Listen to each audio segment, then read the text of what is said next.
Here. All right. All right. So today we're talking about prospect management meetings at work. Our typical water cooler chats are usually fairly casual, only a couple of slides, but because we have a lot of people coming in today, it's um, a little bit more than usual as far as presentation wise.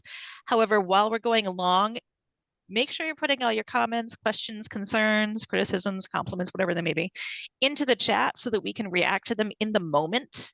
I know there are a lot of people here, so if there's a lot coming in, we might miss one. If we do miss your comment or your question in the chat, certainly put it in again so we catch it because we are imperfect people, so sometimes we will miss some things, but we will try to get to as much as we can.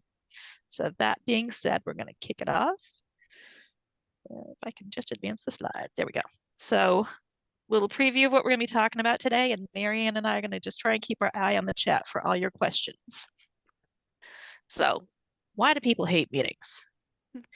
Um, Seems like it should be obvious, but it's sort of a universal response that when you say you're going to schedule a meeting, everyone starts to groan and virtually roll their eyes and sort of you know like it's just no one ever has that happy woohoo response, right? But why is that, right?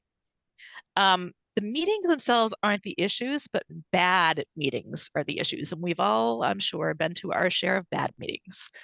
So, what are the common traits of bad meetings? And I personally find that I kind of fall into one of these three categories. There can be other categories, but these are kind of the big ones, in my opinion. So, there's a lack of clarity as far as like who's running the meeting or what you're trying to get out of your meeting.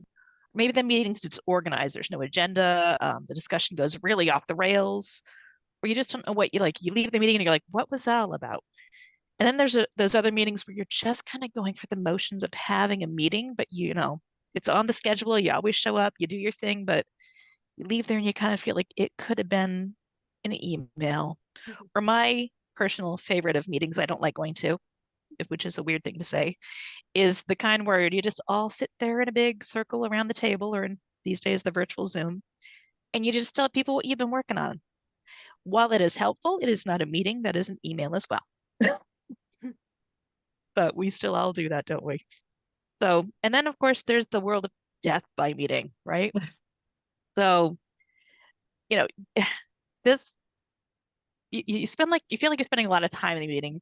And if you think about the meetings that you have in your calendar that are those recurring meetings, whether it's weekly, bi-monthly, monthly, quarterly, right? If those meetings actually started on time and actually ended on time, never running long, this little table here calculates how many hours per year you're spending in those recurring meetings. So some of them do feel like a lot because they are a lot, right? And it's safe to presume that you have more than one recurring meeting on your calendar. So once you begin to add them up, it's a lot of time. And if we're spending that volume of time in meetings, they had better be productive, right? Like they better be a good use of your time to show up and if get camera ready if you're on Zoom and all that sort of thing. So what does the ideal meeting look like? And it might sound like a myth, right? An ideal meeting, what is that? But they exist, and you can actually have them at your organization, right? So they have a clearly stated purpose. You let people know what the desired outcomes are for the meeting from the get-go. It's not a mystery. You have a tailor that you tailor your agenda so it's specific to that actual meeting. You don't just keep reusing the same agenda over and over, right? You invite the people who need to be there. It shouldn't be a who's who of everyone in your office. It's just the folks you need for the conversation you're going to be having. And it's obvious who's leading or facilitating the meeting. And then when you leave the meeting, like you have some takeaways, actionable items, you feel like you got some work done, you feel like it was good use of your time. That's an ideal meeting. And those are the meetings that we're going to be trying to work towards. So let's talk about some common types of meetings. So the common types of meetings, as laid on the slide, there's basically four of them. There's an information sharing, problem solving, brainstorming, and decision making. And sometimes meetings aren't purely one type or the other. Sometimes they're a hybrid of maybe two types here. But I'm going to explain these kind of types of meetings just in a little more detail. So this water cooler chat, it falls into this category of information sharing. So information sharing is usually one way or somewhat limited interaction. It's beneficial when you want to convey big ideas, a lot of facts, a lot of data, or instructions to a big group. These kind of meetings can help align your team or your stakeholders over a common vision, a common strategy, a common goal. And as the person who's leading that meeting, you should be prepared and organized with your content, and your material should be in a logical order. It should be fairly engaging. You might even want to bring in some visual aids, like we're using here today, PowerPoint or some charts and diagrams, anything that might support the messaging and the information that you're sharing so that the people don't feel too overloaded with you just verbally barraging them. And in these kind of meetings, you want to encourage questions from the folks who are participating. Then we have problem solving meetings. These are designed, oops, someone says, will slides be available afterwards? We are recording this and it'll be available on the StopL blog. So our problem solving meetings are designed for us to analyze, discuss, and resolve specific problems or challenges that affect our team or even larger our organization. They are interactive and collaborative meetings that enable the participants to share their thoughts, their perspectives, their insights in order to help find solutions to big problems, urgent problems, contentious issues, things like that. These meetings tend to help improve in a somewhat healthy environment, assuming that you're not in a sort of a horrible toxic space, but typically they help improve team performance, creativity, and morale because you're working together. And it's important in these meetings to define the problem and its root causes clearly in advance, and then invite the right people who have the knowledge, the expertise, or the authority to solve those problems. And then you would just want to document probably your outcomes and action steps so you can follow up on that after your problem solving meeting. Then we have brainstorming meetings. These are some that I typically love brainstorming meetings because my head works this fast all the time. These are designed to generate, explore, and evaluate new ideas or opportunities for your team, for your organization. They're a nice way to innovate, to create, or to improve on something. So if you're improving on a project, a process, a program, things like that. They can help you to foster a culture of innovation, diversity, and learning within your organization. So you want to make sure for these ones, you're inviting people with different perspectives, different experiences, and different skills to those meetings. And in the meetings, you want to take note of the suggestions that are made. You might want to prioritize them and maybe even select a couple of those best ideas that, meet what you agreed upon as sort of the criteria and like feasibly what you can do. So then there's decision-making meetings. These ones are designed to make and communicate and implement a specific decision or an action for your team or your organization. They're a little more formal, a little more authoritative. Often they're used to do things like finalize a plan, finalize, a strategy or a policy that affects the team.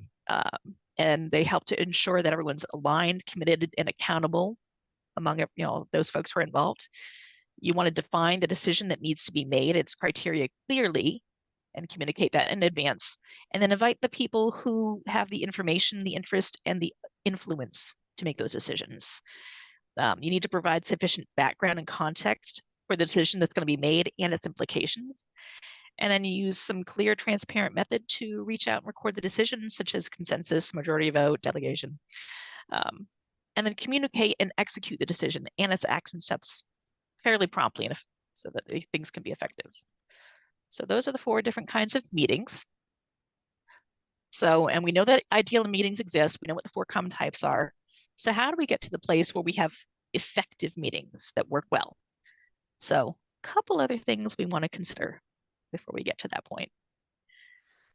So as I mentioned earlier, your meeting shouldn't be just a who's who of your office. It shouldn't be all hands on deck all the time for every meeting.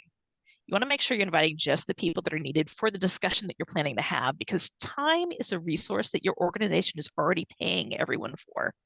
We often forget that because like, oh, we'll just invite so-and-so to the meeting. Okay, but how much per hour is that for the organization to pay that person to sit in that meeting? So on this slide is an example using math that made my world easy of what 1 hour of someone's time could be worth. And then if there's 10 people making the same salary at this meeting, 1 hour of the meeting is going to cost you, in this example, $250. Even if you're doing this weekly, it's costing your organization $13,000 a year to pay everyone to sit in those meetings. So we forget that. that we're paying for that time because it's something that's already sort of done in the background. We're not having to write a check for it necessarily, but it's something we need to be mindful of. So as we're trying to be mindful of it, let's be real. People are busy. They have plenty of things to do to fill their days. There's no value in just inviting someone to the meeting just to have them there, and then to find that the plan discussion doesn't really intersect with their work. So when you're scheduling your meetings, just be sure you invite the folks who need to be there for your plan discussion. Now, little caveat or sidebar here about recurring meetings. So these ones are particularly at risk for becoming an excessive loss of time and money. Because the issue with recurring meetings is that the purpose can get diluted over time, and then you lose it being the priority of the subject of the meeting, and the priority becomes just having the meeting on a recurring schedule. So in the cases of your recurring meetings, you want to rethink those meetings to find the right frequency. And if you're no longer needing them, you can always just cancel them. But if you're finding that you're not really doing that, doing recurring meetings and doing them well, you might want to take a look at like how often you really need to be meeting. Oh, and someone to the slide about the times is noting that of course benefits is about 1/3 more on top of the salary. So yeah, I used basic math, but Deborah's not wrong. There would be more that you're not even knowing about, so that you would need to factor in as far as how much someone's worth is for their hour. We used to say multiply your salary by 1.28, but I don't know if it's the same for benefits these days. With healthcare has gone up a whole lot since I last heard that. Yeah. Yeah, I'm not sure on that, but someone in the chat might know. Other things to consider: have a well thought out agenda. When you're building a building, you're going to rely on a good blueprint to guide you through the building process. So it's the same thing for your meeting agenda. It is the blueprint for your meeting. And you want to have a well thought out agenda. You want to share it in advance, and that really sets the tone for your meeting.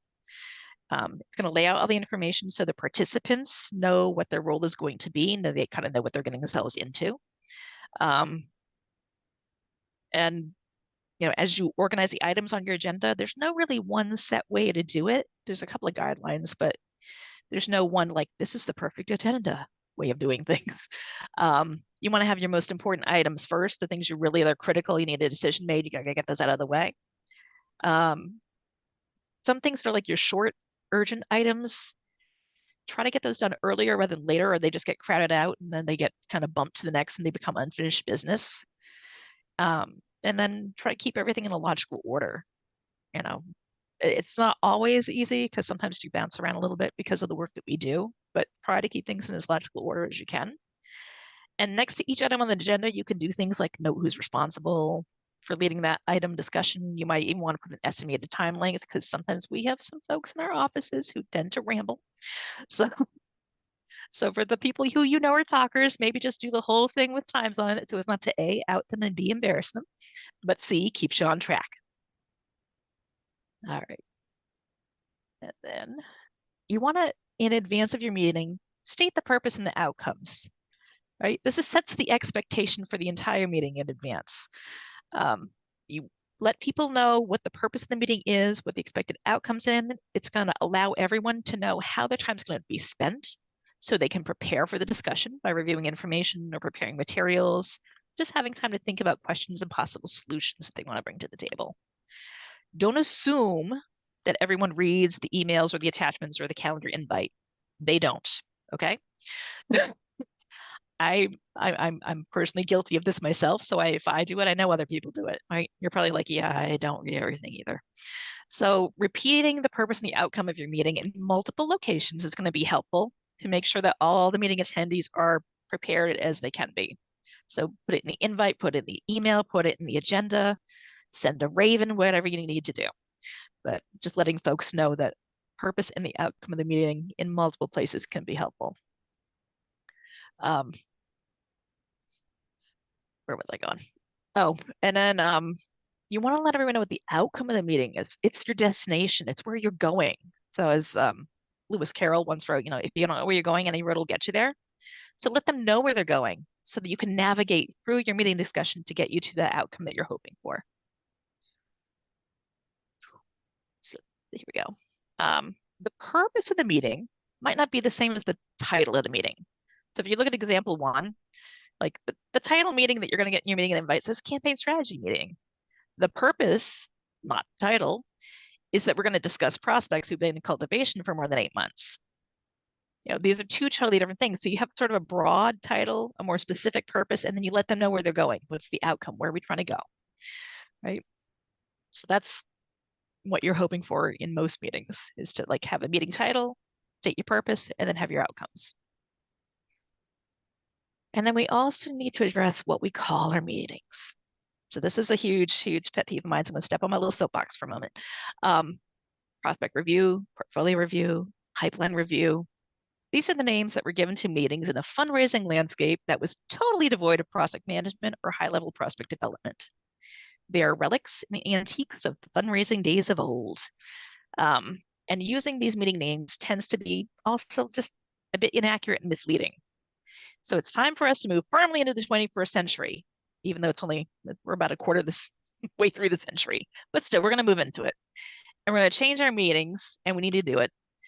So where the term review implies that we're being retrospective, talking about how things have been up to this point, there is a time and a place for reviewing, but we might do that within the meeting. We don't need a whole meeting for that. We're not reviewing our portfolios. We're not reviewing our prospects. We're not reviewing the pipeline. We're not reviewing the portfolios, right? We are planning, we are strategizing, we are coming up with tactics. So, try to name your meetings what they truly are. Sticking with those antiques from days of old, calling everything review, is not accurate. And it confuses the people coming to your meeting because they think, oh, we're just reviewing. I'll just go through a list name by name, one after the next. Heck no, we're not doing that anymore. All right. Strategy meetings. You're going to help create some strategies and some tactics for your fundraisers and how to approach, how to cultivate, how to solicit their donors, how to close those proposals, and how to steward those donors afterwards for their generous philanthropy. The strategies are meant to be discussed in advance of the fundraiser's next encounter with that donor, so that they're going to have several possible tactics they can take as they're trying to achieve their goals. So they walk into their meeting, they have an overall strategy they have in mind, and multiple things they can try as far as tactics, depending on how those conversations go. Right? The strategies, they help the fundraiser with an issue. They're going to help them answer a question or help them plot a course. They not only answer those immediate questions and solve for current issues, but we want to anticipate potential additional questions and issues that are going to arrive. Pardon me. So prospect development, we need to be thinking about each step and then 4 additional steps after that for at least 3 or 6 approaches. So think of it like chess. This is full on Queen's Gambit. If you love games like, like chess, Dungeons and Dragons, World of Warcraft, Warhammer, if you are that person, if you are my people, you're going to be sort of uniquely poised to really excel at this stuff. And if you're not those people, don't worry. I mean, you can still get through it, but just if you are those people, you know what I'm talking about.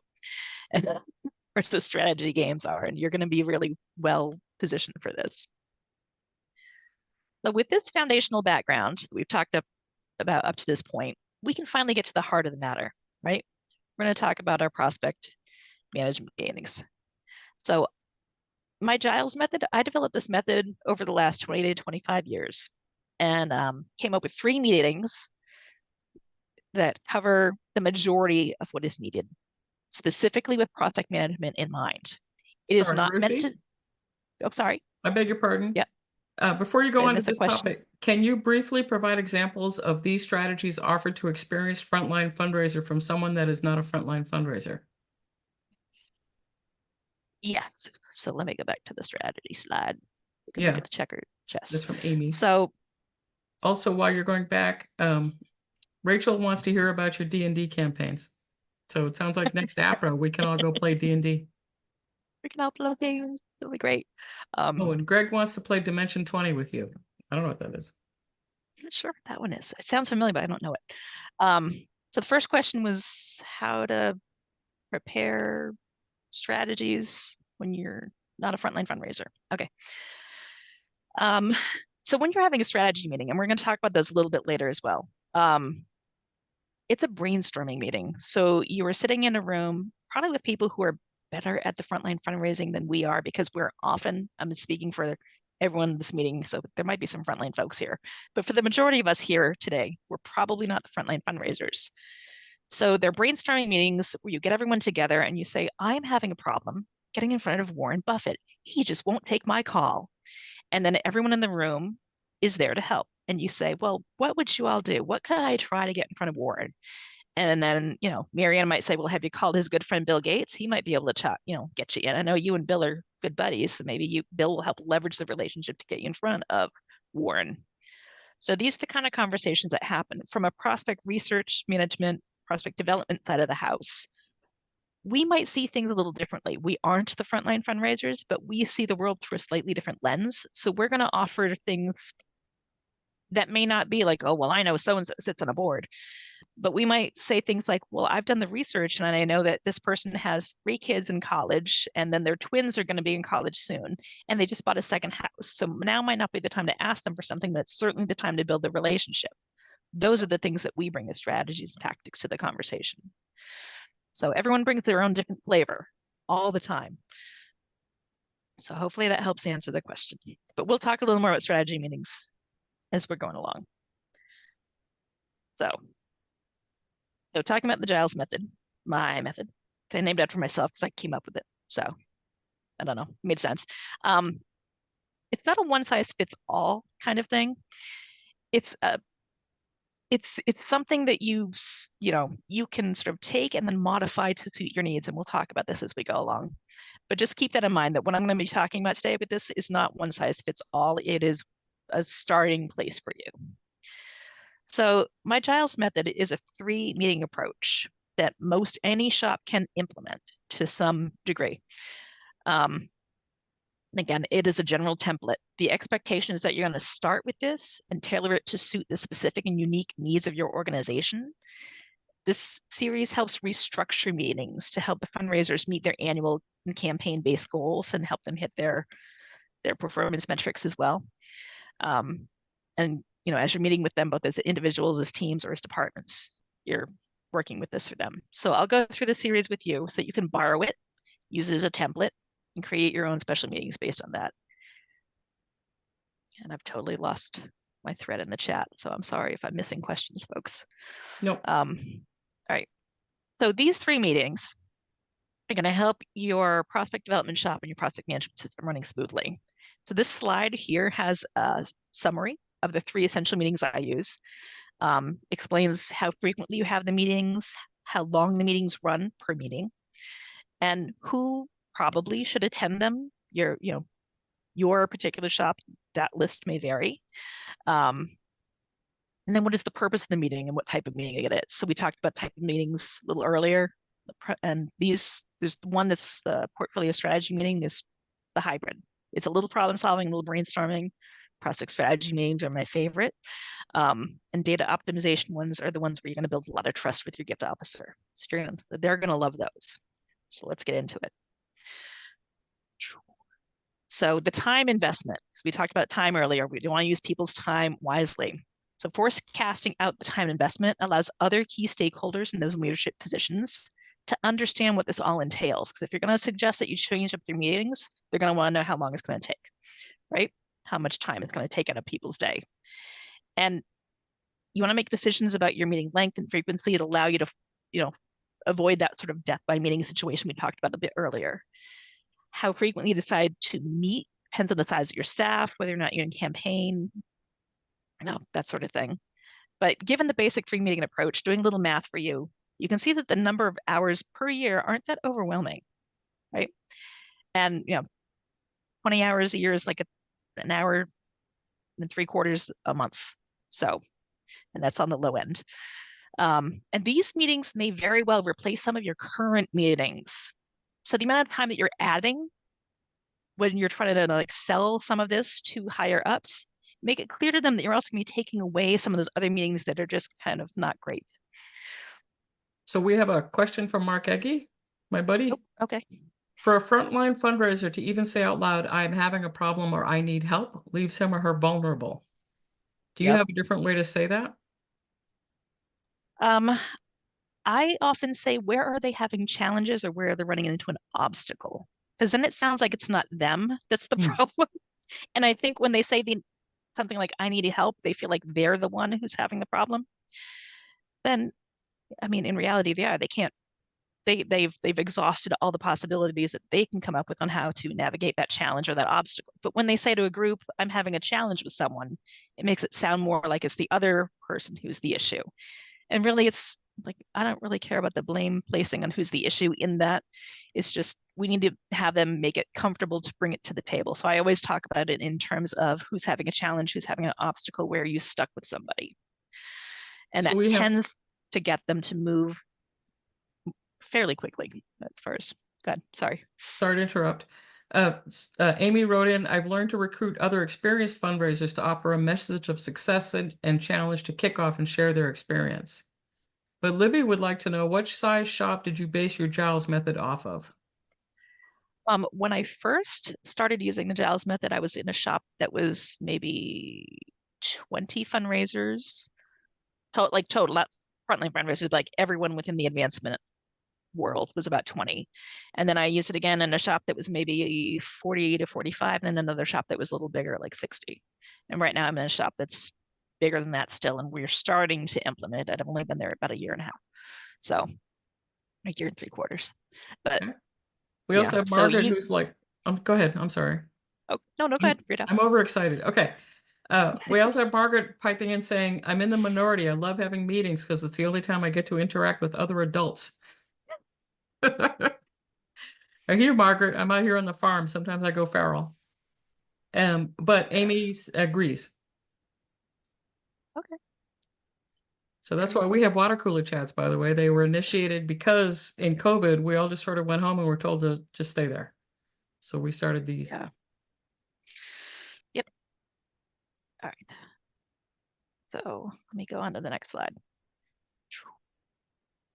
So let's talk about it in practice. How does this even work? So each meeting has a purpose. Each meeting has an agenda. It has its own well thought out list of attendees and its expected incomes. And I also recommend you throw in some visual tools because that just helps, especially with these folks who like, we are list people. So looking at things in Excel and pivot tables from like the prospect development side of the house, we're pretty cozy with that. Frontline fundraisers, they might need something different. So cater this to them. All right, so we're going to talk first about the data optimization meeting. So these are problem Sorry, solving meetings. Oh, sorry, you have more question? interaction. Can you make any recommendations for much smaller NPOs? I'm one of two development staff trying to manage up prospect management with a CEO. Well, that sounds like just a continual meeting, right?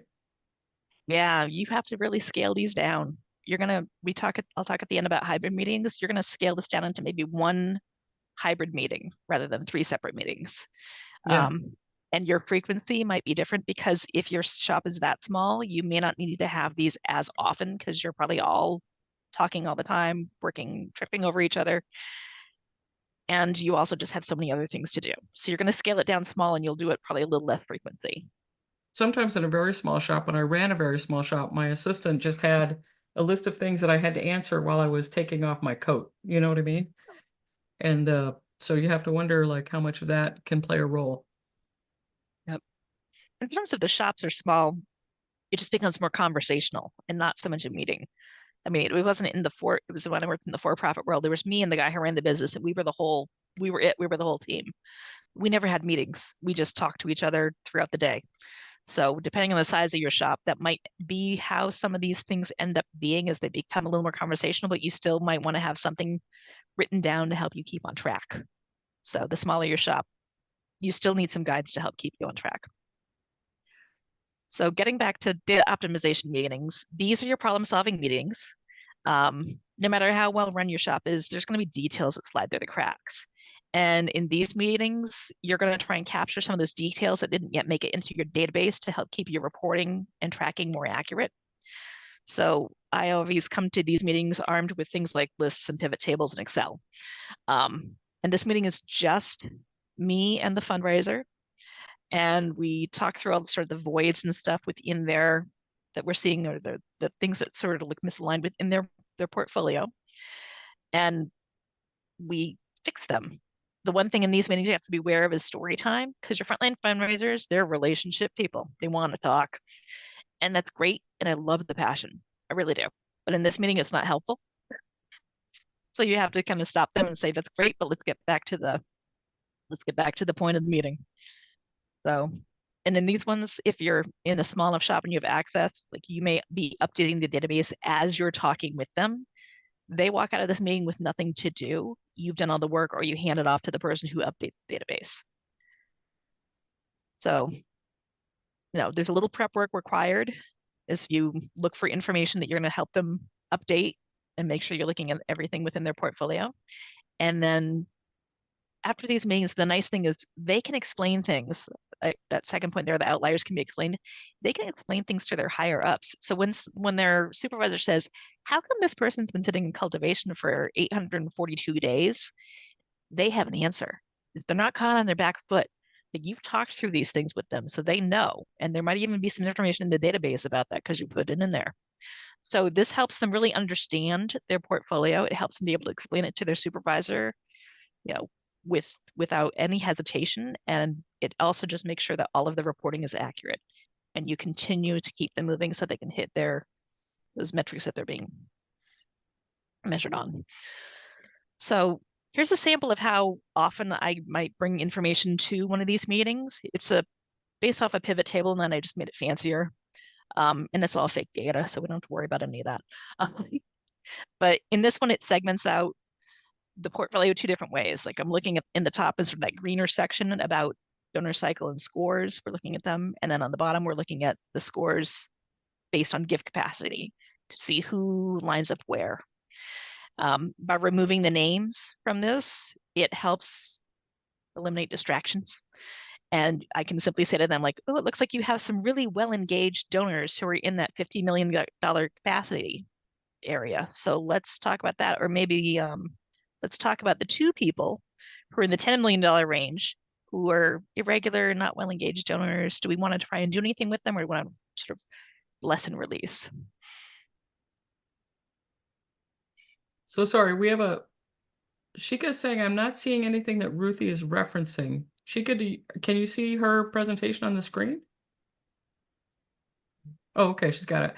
And then Amy says, is optimization intended for the fundraiser to update, or are you doing it? Or someone else updating it? In smaller shops I've worked in, I do all the updates. In the larger things, I sometimes hand off the edits to someone else who does the updates. Depends on what your permissions are to update your database. So Yeah. your mileage may And your vary, slot size. Yeah. but your fundraiser is not doing it. So they like these meetings. They just come in, they talk, and they leave. So, Kristen says we use a similar matrix and call it doers and donors. ooh, I want to like know that. what doers are. Yeah. Sounds interesting. Tara says, can you please review the desired outcomes once again? The prior slide. So I think it's 2 slides ago now. Doers are people who are engaged. Oh, thanks, Kristen. So the desired outcomes for these meetings is updating your database. Your fundraiser can explain to everyone, even the outliers, and they're on course to meet all their key performance indicators and their metrics for the year. All right, so let's go on. So here's another thing I sometimes bring to these data optimization meetings. So in looking at this grid, this is sort of the before version. In looking at it, there are pieces of information that are either wrong or missing, and trying to figure that out. Like, if we look at, say, Bethany Stevens, the second row, her expected ask date is June 30, 2025. Her expected close date is December 2024. So something's a little squirrely there. So I'll bring them the list of the names where things look a little squirrely, and I boil it down to just the stuff they need to look at. It's not everything in the kitchen sink. And I say to them, this one looks a little off. We have someone in stewardship with an expected ask date. Is that an artifact of something old, or is that something new? And you're asking them for a new gift. And then we clean it up from there. So this is the before, right? And then when we take it to the after, the white stuff is the stuff that was wrong. And the blue is the new stuff. So in the Michael Rubio, he's in solicitation. We had an expected ask date from him, but we didn't have an ask amount or a close date. So now we do. So just adding these pieces of data, this helps keep your database updated, it helps keep everything clean, and it helps keep your fundraiser on track. And this is what some agendas might look like for these meetings. So you can sort of choose your own adventure when it comes to putting together your agendas, and you will want to change them depending where you are in the year or what the initiatives are. So sometimes you want to look at things based on the ratings or progress towards a specific initiative. At the end of the fiscal year, you might want to look at what proposals you're trying to close. At the end of a quarter, you might want to look forward to the next quarter to see who needs a new qualification visit or who's going to be solicited in that next quarter. So next we're going to walk through the portfolio strategy meeting. So this one's the hybrid meeting. This is problem solving and brainstorming. And in this one, you're discussing how to align the strategy for the entire portfolio with the goals of the individual fundraiser, as well as any departmental or organizational goals. This meeting is not focused specifically on any one prospect, right? So as an example, if a fundraiser's goal is to close X number of gifts by a certain date, you might want to look at how many prospects have been solicited and how many more they need to get close to hitting that goal. And then discuss in broad terms how they're going to get to that goal. And then, like before, in advance of these meetings, we have from the prospect development management side of the house some prep work that you do and some desired outcomes for the meeting. So you're going to look at their portfolio in segments, sort of in aggregate, and try to help them figure out how to move the portfolio along. So not just individual fundraisers, we're looking at the whole thing. And you want to make sure that there's an overall strategy for that portfolio so it's aligned with the goals. And you want to make sure that you've sort of looked at all those various segments and pockets of people so that no one pocket of prospects gets overlooked. And it also gives you time to right size a portfolio or adjust the fundraiser goal if you need to, because that can sometimes be the issue. So this is the kind of visual I might bring to one of those meetings. It's nice, it's an aggregate. It can be used to everybody who's coming to the meeting. So, it doesn't relay anything that might be embarrassing. But if we were coming to this meeting and looking at this visual, if this is how the fundraiser portfolio looks at the start of the fiscal year, and that fundraiser has to close $50 million in gifts for this fiscal year. Looking at this, you can start to see, like, are they even poised to do that when the entire value of their portfolio is 100 million?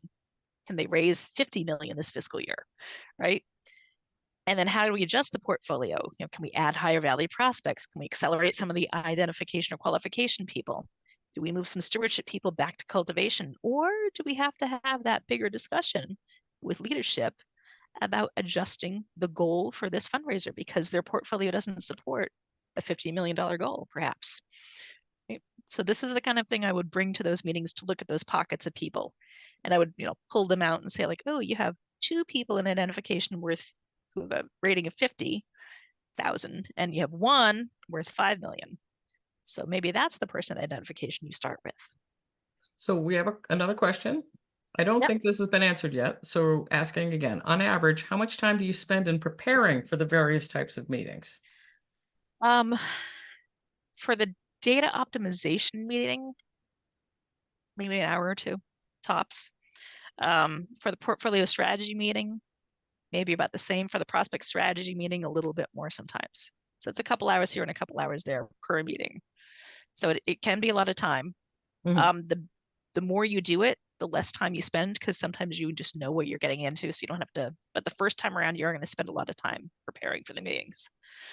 Once We also, like if you know, say this is the visual you're going to use, you can just pre-populate. You can have the grid ready and just populate it with the data, kind of thing.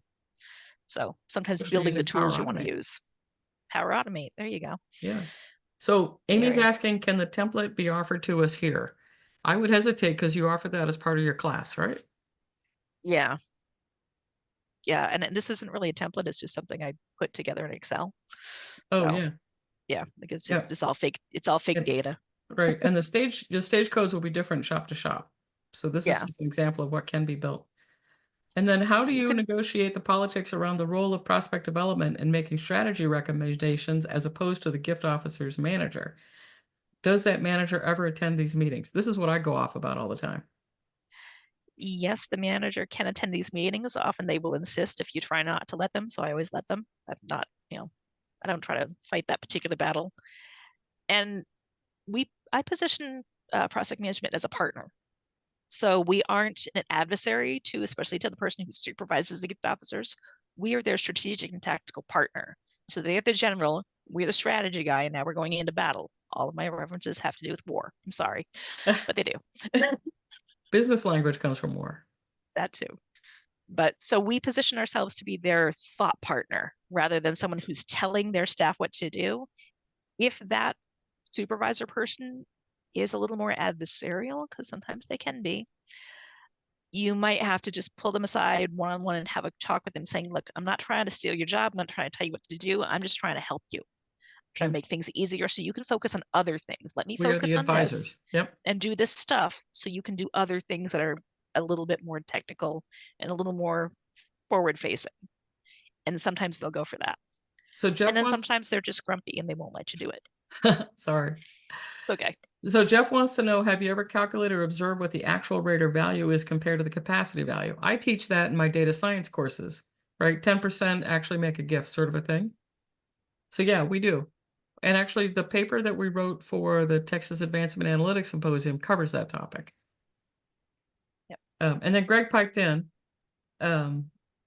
that Utah State has a close rate ratio that they use for comparisons. And we recommend a good. close rate, figuring out your close rate ratio based on the capacity levels.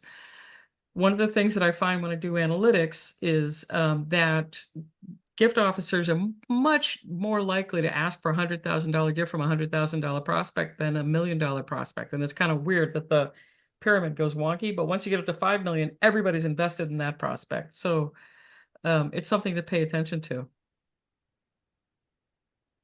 And then there was a question about something in the yellow. How did you get is the total value of stage the total value of the gift capacity rating? So like this yellow thing down here, total number of prospects and Yes. total value of portfolio? Yes. How did you Based off get your that? capacity rating. Okay. Yeah. Kept the math simple. Some people will then take it the next step and say, add to the gift capacity rating, we're expecting to get X number of percent. So the expected gift value might be another metric that you can put together. But I kept the math simple for this example because this is just an example. You can, again, when you're building your own, you may want to, add some nuance to it. And 4 or So 5 people jump right in and help you out with that answer. So thank you everybody okay. for that. That's it for now. All right. So for the portfolio strategy meetings, again, you can put together the agenda for it any way you choose to. Sometimes you want to do it based on proposals and prospects. Other times you want to do it based on sort of general themes like $1 million rated with no cultivation plan folks versus your New York City event. I spelled that wrong. Sorry. Number 5 should say New York City event attendees who are 100K prospects and follow-up steps. So you want to tailor your agenda to the meeting that you're going to have and hoping to talk about. So moving on. Here's my favorite, prospect strategy meetings. These are brainstorming meetings, which is why I love them. This one is facilitated by your prospect management person. The group is going to brainstorm and create those cultivation solicitation strategies and tactics. And again, you're going to do some advanced preparation for this. You want to make sure in this meeting, someone is taking notes about the prospect. And when I say someone, I mean the gift officer, because it's their prospect. So they should be sitting there, if it's in a physical meeting, you can see them taking copious notes, or you should see them madly typing away if you're in a Zoom meeting, and hopefully not answering email, but taking meeting notes on the prospects that are theirs. So for these meetings, you put together a small list of prospects in advance. You ask the fundraisers to submit those names of people they're having those challenges or those obstacles with. When you get to the meeting, you discuss them as a group. You discuss each prospect individually. So you're not talking about all of their prospects in one meeting. There's just no way. But you're going to talk about a handful that they're having challenges with, because the hope is they're not having challenges with everyone in their portfolio. The hope is they're having challenges with 3 or 6, or 2, not a lot. But these are the meetings that are going to help the fundraiser move a prospect along who is stuck or not well engaged, or just someone that's ready for a large ask and they're trying to figure out what that might be. When I say challenges, I'm talking about, she already answered her own question. Thank you. Margaret, go. All right. So for these meetings, I bring a grid of information that they're going to just ask anyhow. as you're talking about someone, they're going to say things like, well, what's their gift capacity rating? When was their last gift? If you can anticipate the questions, just bring a grid of information, put it up on the screen. This way you don't have to answer these questions and the time can be spent. Someone got my assigned to references. Yes, I am a big nerd. But this cleared up time spent that you don't have to answer these questions and you can actually work on the strategy in these meetings. So grid of information. Takes just a few minutes to put it together, but it saves a whole lot of time in your meetings. And then your prospect strategy meeting agendas, you can have them set up just to talk by person or by category. So here are the people we're working on fundraising strategies with. Here's who we need a solicitation strategy. If you really look at both these agendas, it's the same stuff. It's just how you choose to organize it for your group. All right. And then hybrid meetings. So depending on your team members, how your organizational culture is, your organization size. I think someone was saying earlier they were in a very small organization and your scheduling issues. You might find that my method doesn't work quite the way like I've laid it out for your organization. And if that's the case, I'm going to encourage you to use it only as a jumping off point and create your own hybrid style of meeting. So it's going to hopefully cover some of the similar ground from the 3 meetings. You're going to custom tailor it to your needs. You might need to sacrifice some of the elements of my 3 meeting approach to suit your needs, especially if you're a small organization. And you might include some elements that I didn't include just because it's going to be very specific to your organization. Again, determine the frequency, the length of the meeting, who needs to attend, and if you need to sell this to someone higher up the org chart, forecast the time investment, remembering that you might be replacing some meetings with this. And this is what a sample of a hybrid meeting agenda could look like for some organizations. So you're still talking about all the different pieces. You're just talking about it more in one meeting. Oh, was there a question? Sorry. Yes. How do you deal with MGOs who don't want to admit to having challenges? Talk to their supervisor one-on-one later. Actually, that was my reaction. That's yeah. We advise and I call it tattletale, but we advise and we provide information. But someone who says no to me, I just forward it to their supervisor. He said no. Yeah. I've had that happen a couple of times, and often I'll just go to their supervisor one-on-one, quick conversation, say, you know what, I noticed that John Smith isn't really bringing any names to the table. I don't know if he's really doing that great with his portfolio or not, but you've had conversations with him, haven't you? And then they'll tell you if they have or not. Yeah. It's like, so are you noticing any challenges? I'm like, well, maybe you can encourage them to bring stuff. So you're not really coming at them like in a negative way because you're there to help. Like that's all we're there to do. We're not supervising these gift officers. We're there to help them. So we go to their supervisor to help the gift officer. We're there to help them. The next question is, I have prospect meetings as a team of 4 to 6 fundraisers. Do you think this method can contribute to that? Yes, absolutely. Yeah, absolutely. Next question. Good sized team. Who decides which prospects to discuss in a giving meeting? The gift officer supervisor, or us, the prospect development people? So in the prospect strategy meeting, I ask the gift officers to submit names. I also sometimes will stack the deck. One place I used to work, there was this prospect who lived out in the middle of the square states someplace, and I'm in the Northeast, just for frame of reference. And no one wanted to fly out there but to see this one person who was quite wealthy and not getting any younger. I've had that. And loved the school, but they just weren't going out to visit with this person to work on the relationship. And I knew this person was philanthropic. I knew that they enjoyed their time at the school. We had all the sort of the indicators, but no one was going out to see them. So about every 6 months, I just would put their name on the agenda and bring it. Like, so has anyone gone to see John Smith out there yet? What are we doing with that? And truth be told, I left the organization before there was any movement on that prospect, so I don't know what happened. But the conversation kept getting more and more involved, so I think at some point they may have moved the dial on that person, hopefully. So there's that. Thank you. Which meeting includes agenda item of introducing new prospects? You can do that either in the prospect strategy meeting or possibly in the data optimization meeting. So if it's a new prospect, you might just want to say in the data optimization meeting, because you could do it there, because it's just a one-on-one person meeting that you're having with the gift officer. You can say, by the way, you have these 3 new prospects in your portfolio, and here's just a little bit of information on them. because it's a one-on-one you're having just with that one person. No one's there to question why they haven't seen them or done anything with them yet, especially if the new quote unquote person's been in their portfolio for like a month or two. And then you can just say, here's some folks, and then hopefully they bring them to the next prospect strategy meeting if they're having an obstacle, or they just maybe they make the call and get the visit, right? All right.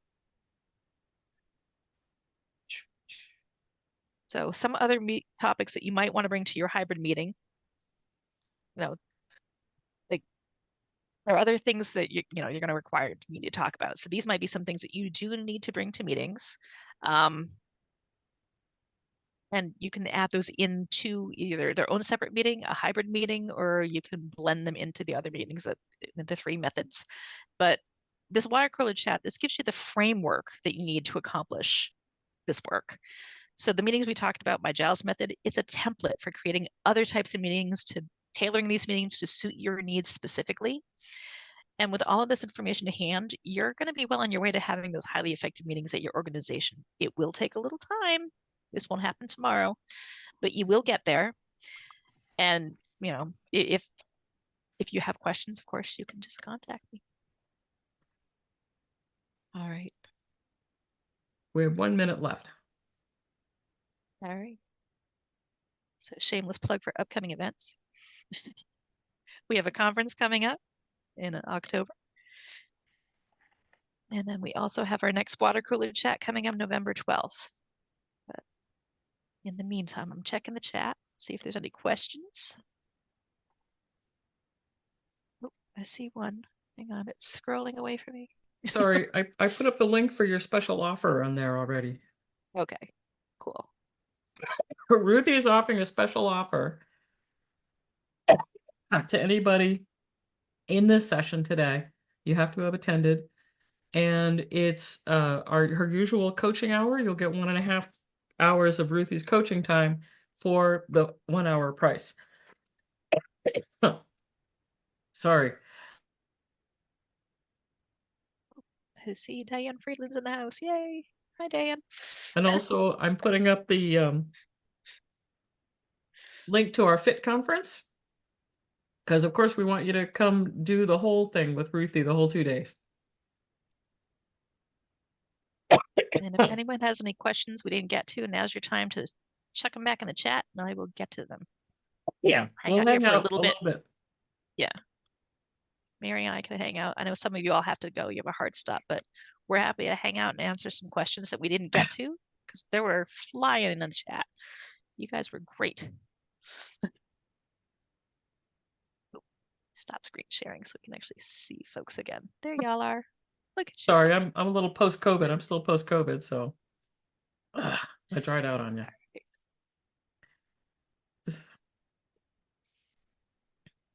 All right. All right. So hopefully we see some of you at the next water cooler chat. Maybe some of you will sign up for the FIT conference. But again, if folks have questions, you're more than welcome to. I had a quick one.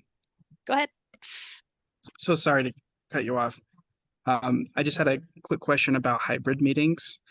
Because we currently at Utah Valley University have I think a hybrid meeting structure where I think we're trying to do all 3 in one on a monthly basis.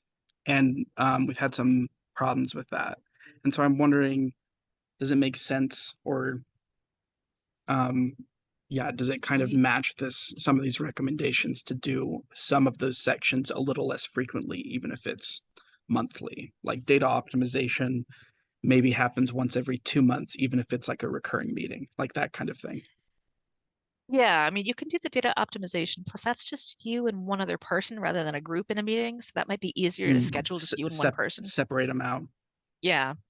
And then pull that aside. And then in the hybrid meeting, leave it as either portfolio strategy, prospect strategy, and then anything else. Maybe there's like a campaign thing going on that you have to talk about. But Gotcha. Keep that being a little more beefy, pull out your data optimization thing and see if that helps. Otherwise, you might want to just break out the meetings into just a few more meetings. And I know that people hate meetings, but you're going to have to sell it. But if one meeting trying to stuff everything and a bag of chips in there isn't working, you might need to break it out just a little bit and say, rather than a 1 hour meeting, let's have 2 half-hour meetings that are very focused. Right. Because I think I saw on that slide, the data optimization one, you could potentially do like a 30-minute meeting at a different, frequency. Yep. So that very Yes. intriguing. Exactly. Thank you so much. You're welcome. Other questions?